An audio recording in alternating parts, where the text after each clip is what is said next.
ओम शांति। आज है 31 जुलाई 2026। प्रातः मुरली सुनने से पहले थोड़े टाइम के लिए रुके और सारा ध्यान भ्रुकुटी में केंद्रित करें और आँखों के पीछे भ्रुकुटी के मध्य में मैं आत्मा विराजमान हूँ। मैं आत्मा हूँ और ये मेरा शरीर है। मैं ये शरीर नहीं हूँ। मैं इस शरीर का आधार लेकर पार्ट बजाने वाली आत्मा हूँ। Point of light. इन कानों द्वारा मैं बाबा के महावाक्य सुन रही हूँ। इसी स्थिति में मुरली सुननी है। तो मुरली का सार है, मीठे बच्चे। बाबा कहते हैं शिव बाबा को यह भी लालसा नहीं कि बच्चे बड़े होंगे तो हमारी सेवा करेंगे। वो कभी बूढ़ा होता नहीं। बाप ही है निष्काम सेवाधारी। तो शिव बाबा हमारी तरह माँ के गर्भ से जन्म नहीं लेते, तो छोटा बच्चा भी नहीं बनता, तो बड़ा भी बूढ़ा भी नहीं होता। तो उसको ये लालसा नहीं कि हम ये बच्चे बड़े होंगे तो हमारी सेवा करेंगे। वो कभी बूढ़ा नहीं होता है, इसीलिए उसके लिए कहा जाता है निष्काम सेवाधारी। प्रश्न भोलानाथ शिव बाबा हम सब बच्चों का बहुत बड़ा ग्राहक है, कैसे? उत्तर बाबा कहते हैं मैं इतना भोला ग्राहक हूँ जो तुम्हारी सब पुरानी चीज़ें खरीद कर लेता और उसके रिटर्न में सब नई नई चीज़ें देता हूँ। तुम कहते हो बाबा यह तन मन धन सब आपका है, तो उसकी एवज में तुम्हें ब्यूटीफुल तन मिल जाता, अपार धन मिल जाता। तो अभी संगम पर बाबा आते हैं और उसके जो बच्चे हैं आत्माएं, वो देह भान में पूरी तरह से फंसे हुए होते हैं। तो वो आके डील करता है कि बच्चे तुम ये तन मन और धन अपना नहीं समझो, मुझे दे दो पुराना।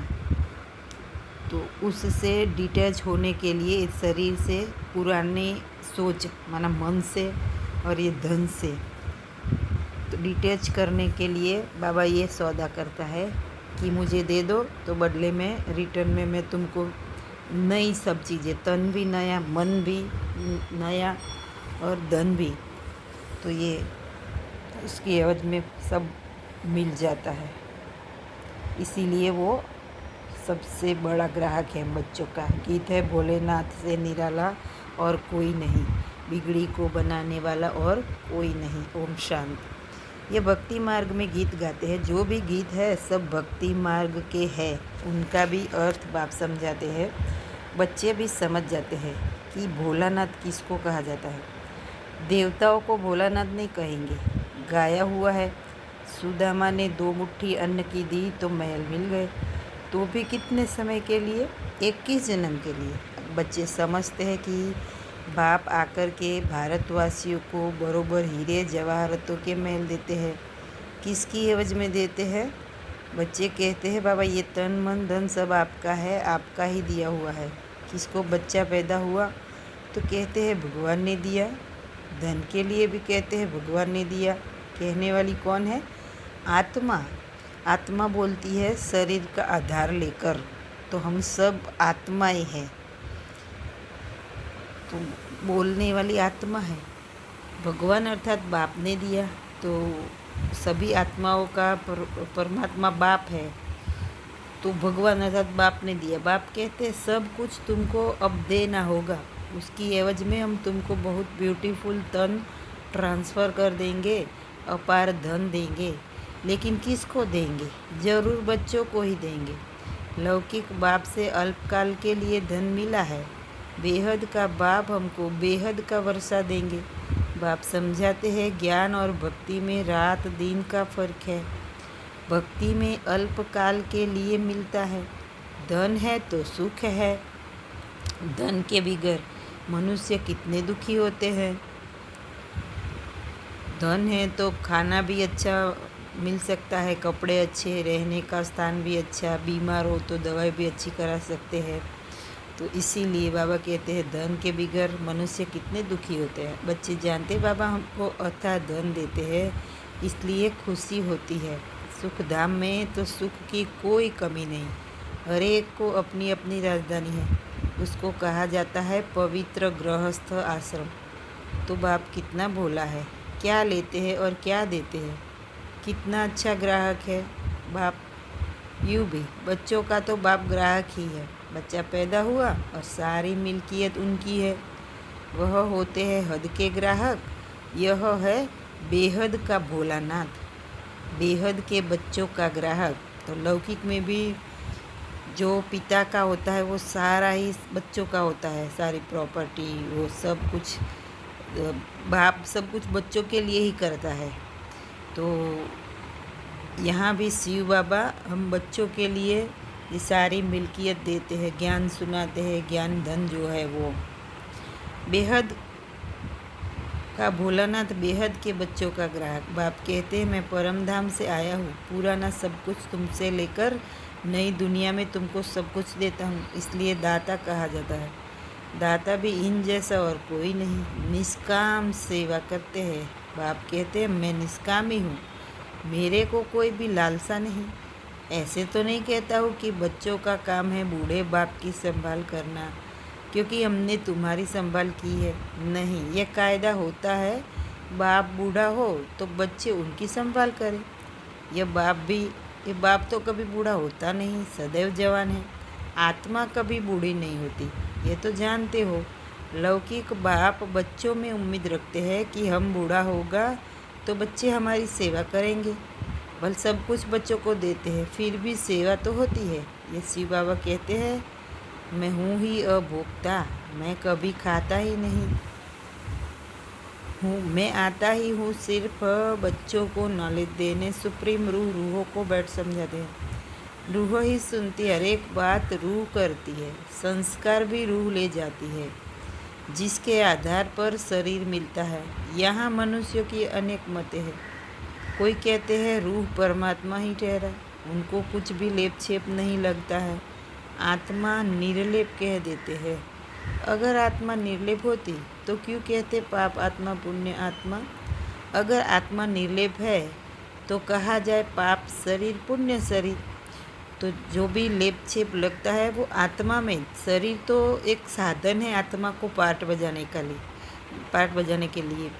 आत्मा में ही मन बुद्धि संस्कार है। तो जो भी हम कर्म करते हैं, बोलते हैं, संकल्प करते हैं, वो सब रिकॉर्ड आत्मा के अंदर होता जाता है संस्कारों के रूप में। और फिर वही संस्कार आत्मा दूसरे जन्म में भी साथ लेके जाती है। तो सारा कुछ रिकॉर्डिंग आत्मा में होता है। अभी तुम जानते हो कि सभी आत्माओं का रूहानी बाप हम रूहों को पढ़ा रहे हैं। इस शरीर द्वारा आत्मा को बुलाते भी है ना। कहते हैं हमारे बाप की आत्मा आई, टेस्ट ली। आत्मा ही टेस्ट लेती है, बाप तो ऐसा नहीं कहेंगे, वो तो अभोक्ता है। ब्राह्मणों को खिलाते हैं, आत्मा आती है, कहाँ तो विराजमान होती होगी। ब्राह्मणों आदि को खिलाना भारत में कॉमन बात है। आत्मा को बुलाते हैं, उनसे पूछते हैं, फिर कई बातें उनकी सच्ची भी निकलती है। यह पितृ आदि खिलाना, यह भी ड्रामा में नोंद है, इसमें कोई वंडर नहीं खाना चाहिए। बाप नट सेल में ड्रामा के राज को बताते हैं। डिटेल में तो इतनी ड्रामा की समझानी दे नहीं सकते, एक एक की समझानी में ही वर्ष लग जाए। तुम बच्चों को बड़ी सहज शिक्षा मिलती है। गाते भी है हे पतित पावन आओ, आकर हमको पावन बनाओ। उनका नाम ही है पतित पावन। ब्रह्मा विष्णु शंकर को पतित पावन नहीं कह सकते, बाप को ही पतित पावन लिबरेटर कहते हैं। दुख हरता सुख करता भी उनको ही कहा जाता है। वह है निराकार। शिव के मंदिर में जाकर देखो, वहाँ लिंग रखा है। जरूर चैतन्य था तब तो पूजा करते हैं। यह देवता भी कभी चैतन्य थे, तब तो उन्हों की महिमा है। नेहरू चैतन्य में था, तब तो उनका फोटो निकाल महिमा करते हैं। कोई अच्छा काम करके जाते हैं तो उनका जड़ चित्र बनाए महिमा करते हैं। पवित्र की ही पूजा करते हैं। कोई भी मनुष्य की पूजा नहीं कर सकते। विकार से पैदा होते हैं ना, तो उनकी पूजा नहीं हो सकती, क्योंकि पूजा किसकी होती है? आत्मा आत्मा की, कॉन्शियस की। जितनी हाई कॉन्शियस होगी, माना पवित्र। अभी शरीर से, कर्मों से पहचान नहीं बनाती, वो आत्मा पवित्र है। और जन्म भी योग बल से होता है जिन आत्माओं का, उनकी पूजा होती है। तो ऐसे सतयुग और त्रेता वाले जो होते हैं मनुष्य, देवी और देवता, उनकी ही पूजा होती है, बाबा कहते हैं, क्योंकि वो संपूर्ण निर्विकारी है। बाकी कोई भी मनुष्य की पूजा जो विकारों से जन्म लेता है, उनकी नहीं हो सकती। पूजा देवताओं की होती है जो सदैव पवित्र होते हैं। तुम जानते हो, बाप आया था, फिर अब संगम पर आया है स्वर्ग की स्थापना करने। फिर द्वापर से रावण राज्य शुरू होगा। रावण राज्य शुरू होने से झट शिव का मंदिर बनाते हैं। तो वही जो देवी और देवताएं थे, जन्म लेते लेते द्वापर में पहुंचते हैं। फिर आत्मा की विस्मृति हो जाती है कि मैं आत्मा हूँ और ये मेरा शरीर है। फिर देह भान में आ जाता है मन, खुद को ये देह समझ लेता है। देह समझने से देह के विकार आते हैं। फिर मन में जो आत्मिक शांति, सुख, प्रेम, पवित्रता, आनंद थी, उससे मन दूर होता जाता है, देह भान में आता जाता है, तो दुख की फीलिंग आती है। तो द्वापर में पहले पहले शिव का मंदिर बनाते हैं और शिव की भक्ति शुरू करते हैं।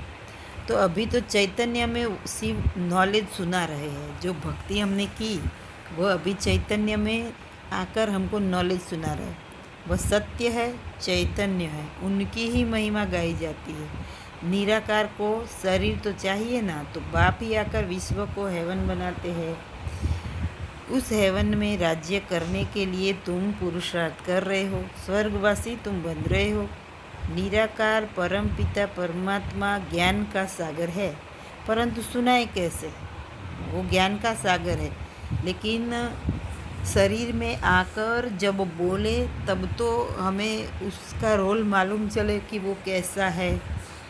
तो सुनाए कैसे? कहते हैं, मैं इस शरीर में आया हूँ, मेरा ड्रामा में ये पार्ट है, मैं प्रकृति का आधार लेता हूँ। ये जो पहले नंबर का है, इनके ही बहुत जन्मों के अंत में मैं आकर प्रवेश करता हूँ और इनका नाम ब्रह्मा रखता हूँ। पहले ये सब भट्टी में थे तो बहुतों को नाम दिए थे, परंतु बहुतों ने फिर छोड़ दिया। इसलिए नाम रखने से क्या फ़ायदा? तुम वह नाम देखो तो वंडर खाओ। एक ही साथ सब इकट्ठे कितने रमणीक नाम आए। संदेशी नाम ले आती थी, वह लिस्ट भी जरूर रखनी चाहिए। सन्यासी भी जब सन्यास करते हैं तो उनका भी नाम बदल जाता है, घर बार छोड़ देते हैं। तुम छोड़ते नहीं हो, तुम ब्रह्मा के आकर बनते हो, शिव के तो हो ही। सभी आत्माएं शिव के बच्चे हैं, तो उनके तो है ही। बाबा कहते हैं, यहाँ तुम आके ब्रह्मा के बनते हो, तो ब्रह्मा कुमार कुमारी। तुम कहते ही हो बाप दादा, शिव बाबा और ब्रह्मा दादा। और वैसे ब्रह्मा को भी बाप बोल सकते हैं, आत्मा। और शिव, ब्रह्मा की हम संतान हैं, तो फिर हमारा दादा शिव बाबा हो गया, क्योंकि ब्रह्मा के द्वारा हमको एडप्ट करते हैं। सन्यासियों का ऐसे नहीं होता है, बल नाम बदलते, परंतु बाप दादा नहीं मिलता, उनको सिर्फ गुरु मिलता है। हठयोगी हद के सन्यासी और राजयोगी बेहद के सन्यासी में रात दिन का फर्क है। गाया भी जाता है ज्ञान, भक्ति और वैराग्य। उनको भी वैराग्य है, परंतु उनका है घर बार से वैराग्य। तुमको सारी दुनिया से वैराग्य है। उनको पता ही नहीं कि सृष्टि बदलती है। तो वैराग्य सारी दुनिया से माना स्वयं से प्यार, क्योंकि हम अपना ध्यान पहले बाहर की दुनिया में लगाते थे, ये अच्छा हो जाए, ये अच्छा, ये वो बुरा, ये वो। अभी हमको मालूम चला है कि मैं हूँ तो मेरे लिए ये दुनिया है, तो सारा ध्यान अब मेरे स्वयं के, मैं आत्मा हूँ, उस आत्मा के ऊपर ध्यान लगाते हैं, तो ऑटोमेटिक बेहद का वैराग्य हो जाता है। फिर हमें जो आत्मा का जो आंतरिक सुख है, अतीन्द्रिय सुख है, उसमें हम रमण करते हैं, तो ऑटोमेटिक बाहर की चीज़ों से वैराग्य हो जाता है। तो मेन बात है कि मैं आत्मा हूँ।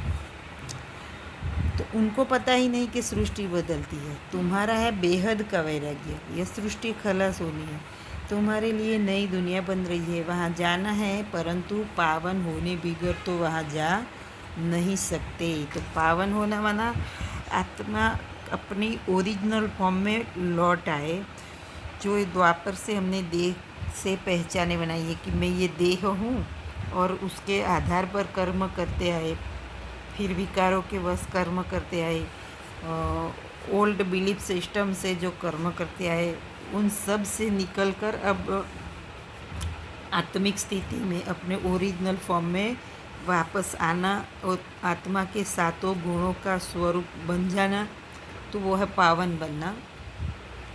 तो वहाँ जाना है, परंतु पावन होने बिगड़ तो वह जा नहीं सकते।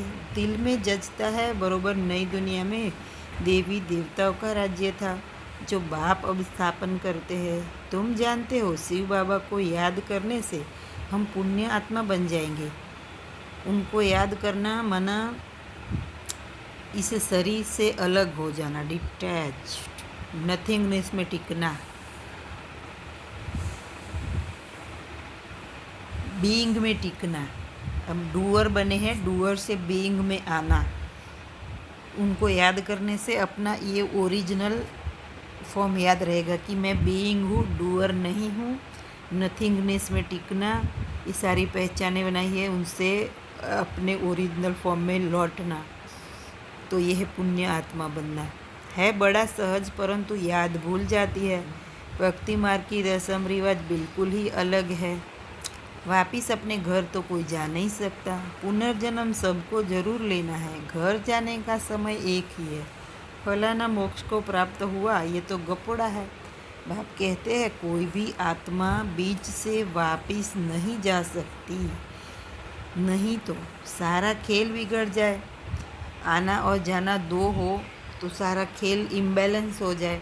तो ये सारा बैलेंस में चलता है खेल। तो जो ऊपर से आत्माएं आती है वो बीच में कभी भी वापस जा नहीं सकती। हर एक को सतो रजो तमो में जरूर आना है। मोक्ष के लिए तो बहुत आते हैं।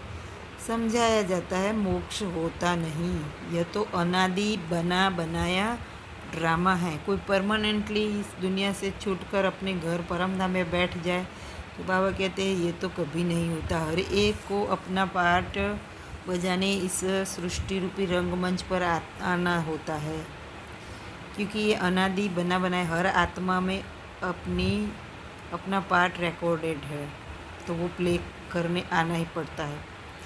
वो कभी बदली नहीं हो सकता। मक्खी यहाँ से पास हुई, फिर 5000 वर्ष बाद ऐसे ही पास होगी। ये तो जानते हैं बाबा कितना भोला है। पतित पावन बाप अपने परम धाम से आते हैं पार्ट बजाने, वही समझाते हैं यह ड्रामा कैसे बना हुआ है, इसमें मुख्य कौन कौन है। जैसे कहते हैं ना कि सबसे साहूकार कौन है इस दुनिया में, हर साल लिस्ट निकलती है, उसमें नंबरवार नाम निकालते हैं। तुम जानते हो सबसे साहूकार कौन है? वह कहेंगे अमेरिका। परंतु तुम जानते हो स्वर्ग में सबसे साहूकार यह लक्ष्मी नारायण बनते हैं। फर्स्ट नंबर उनकी कॉन्शियस फर्स्ट नंबर है, हाई एकदम। तो फिर बाहर शरीर भी ऐसा, धन भी ऐसा, ये सब फर्स्ट क्लास होता है। सबसे साहूकार तुम पुरुषार्थ करते हो भविष्य के लिए।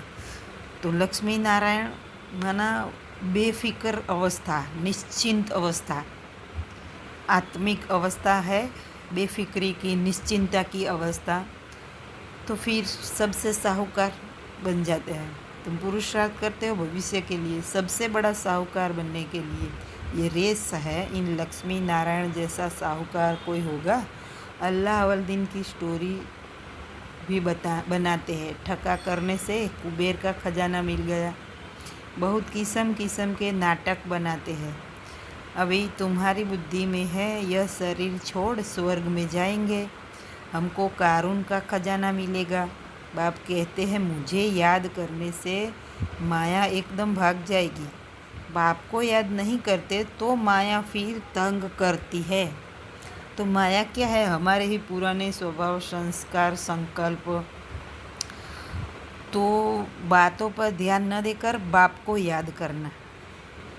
तो या तो हम माया के साथ होते हैं या तो बाप के साथ। तो अभी संगम पर हमें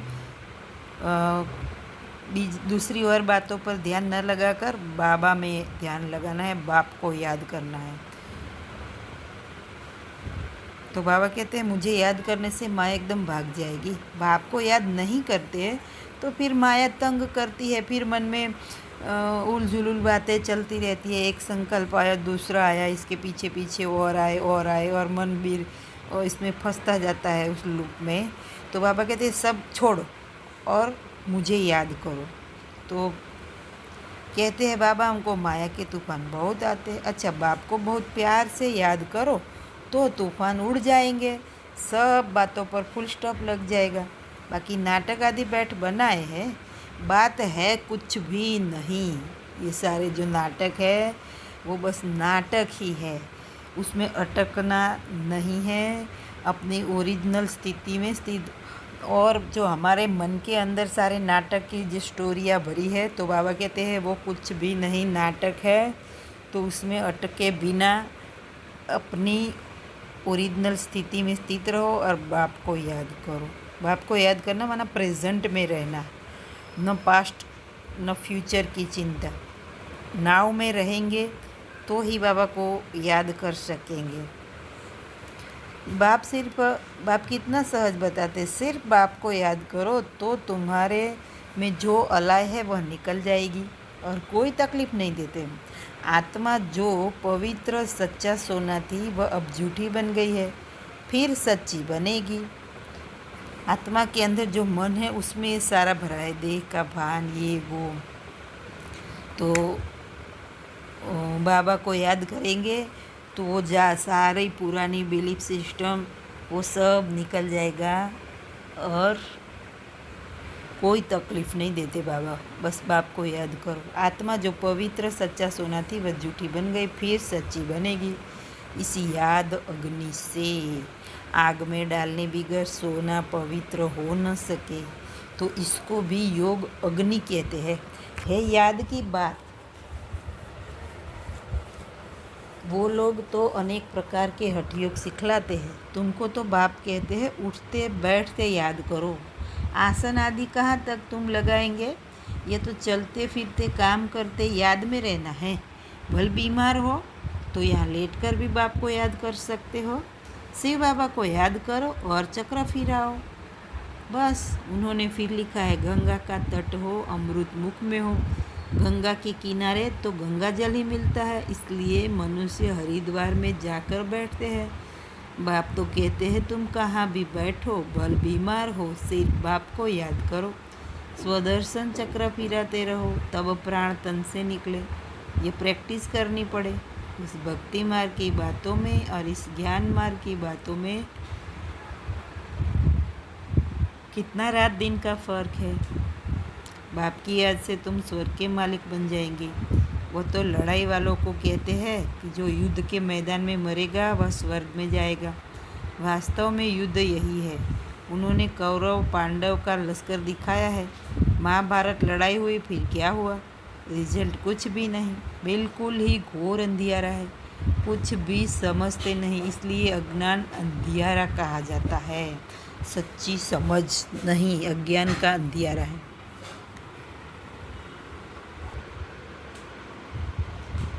इसलिए अज्ञान अंधियारा कहा जाता है। बाप भी रोशनी करने आया है, उनको ज्ञान का सागर नॉलेज पूल कहा जाता है। अभी तुमको भी सारा ज्ञान मिला है, वह है मूल वतन जहाँ तुम आत्माएं रहती हो। उनको ब्रह्मांड भी कहा जाता है। यहाँ रुद्र यज्ञ रचते हैं तो बाप के साथ साथ तुम आत्माओं की भी पूजा करते हैं, क्योंकि तुम बहुतों का कल्याण करते हो। बाप के साथ तुम भारत की खास और दुनिया की आम रूहानी सेवा करते हो, इसलिए बाप के साथ तुम बच्चों का भी पूजन होता है। अच्छा, मीठे मीठे सिक्के लगे बच्चों प्रति माता पिता और बाप दादा का याद करो। Good morning. रूहानी बाप की रूहानी बच्चों को नमस्ते। हम रूहानी बच्चों की रूहानी बाप दादा को याद याद प्यार, गुड मॉर्निंग और नमस्ते, शुक्रिया।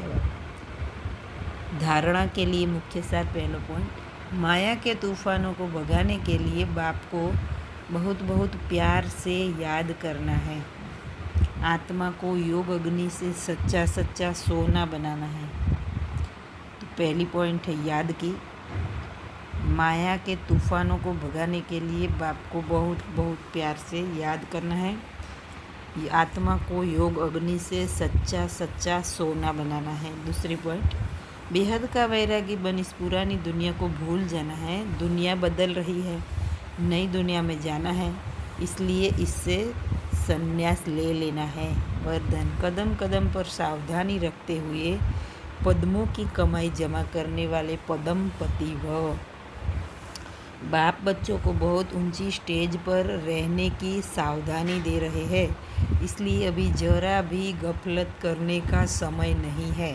अब तो कदम कदम पर सावधानी रखते हुए कदम में पद्मों की कमाई करते पद्मपति बनो। जैसे नाम है पद्मा पद्म भाग्यशाली, ऐसे कर्म भी हो, एक कदम भी पद्म की कमाई के बिगड़ न जाए। तो बहुत सोच समझ कर श्रीमत प्रमाण हर कदम उठाओ। श्रीमत में मन मत मिक्स नहीं करो। स्लोगन, मन को ऑर्डर प्रमाण चलाओ तो मन मना भाव की स्थिति स्वतः रहेगी। मन को ऑर्डर प्रमाण चलाओ तो मन मना भाव की स्थिति स्वतः रहेगी। ये अव्यक्त इशारे। ज्वाला स्वरूप स्थिति में रह शक्तिशाली याद का अनुभव करो। याद को शक्तिशाली बनाने के लिए विस्तार में जाते सार की स्थिति का अभ्यास कम न हो। विस्तार में सार भूल न जाए। खाओ पियो सेवा करो, लेकिन न्यारेपन को नहीं भूलो। साधना अर्थात शक्तिशाली याद। तो निरंतर बाप के साथ दिल का संबंध। तो चाहे कुछ भी कर रहे हो, बाबा कहते खाओ पियो सेवा करो, लेकिन ये मूविंग बॉडी टॉकिंग माउथ मैं नहीं हूँ। मैं body less, thoughtless, soundless, ever present living light हूँ। इमेजलेस, स्टोरीलेस, ईगोलेस, इमोशनलेस, फीलिंगलेस, इफेक्टलेस, डायमेंशनलेस, टाइमलेस। मैं ever present still silent living light हूँ, ये न भूले। तो बीइंग होकर रहना है, डूअर नहीं बन जाना। तो बाबा कहते हैं न्यारेपन को नहीं भूलो। साधना अर्थात शक्तिशाली याद।